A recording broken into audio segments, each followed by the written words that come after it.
roof, and the entire structure was painted a dreadful shade of purple.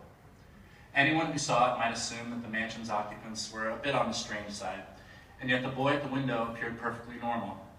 He had sandy blonde hair, no visible tattoos, scars, or hideous warts, but judging by the miserable expression on his face, something was terribly wrong. His name was Charlie Laird, and he'd lived in Cypress Creek all 12 years of his life. He and his little brother Jack had grown up in a house just down the street.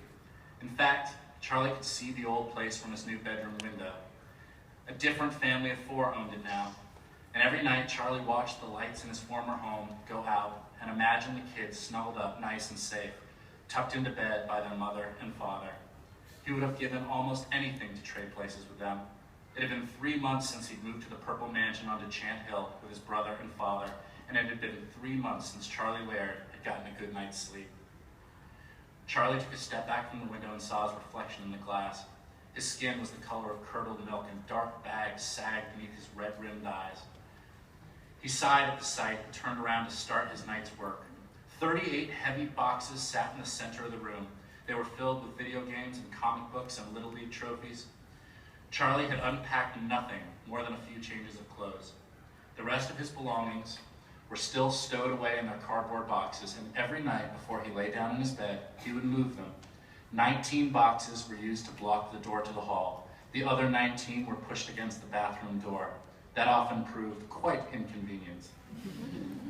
It would have seemed ridiculous to anyone else. Even Charlie knew the barricades couldn't stop his bad dreams. But the witch who'd been visiting him every night for 3 months wasn't like other nightmares he'd had. Most dreams faded, but he could not forget her. She felt just as real as the nose on his face. So when the witch swore that one night soon she'd come drag him away, Charlie figured he should take her threats seriously. He just hoped all the boxes could keep her out of his room. She'd already gotten as far as the hallway. The first time he'd heard someone sneaking through the house, Charlie had just woken up from a nightmare. The sun's rays were peeking over the mountains, but the mansion was still and quiet. Suddenly, the silence had been broken by the creak of rusty door hinges opening. Then the floorboards groaned, and there were thuds on the stairs.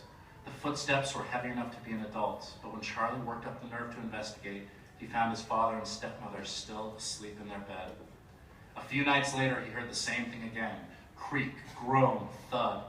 His father said that old houses make noises. His brother thought the place might be haunted, but Charlie knew there was no such thing as ghosts. He'd been searching for almost 3 years, and if they'd existed, he would have seen one by now.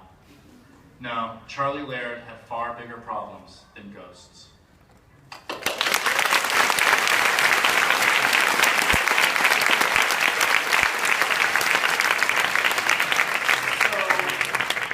This is a series, a trilogy? Yeah, it'll be 3 books and a few companion books, and who knows what goes from there. Amazing.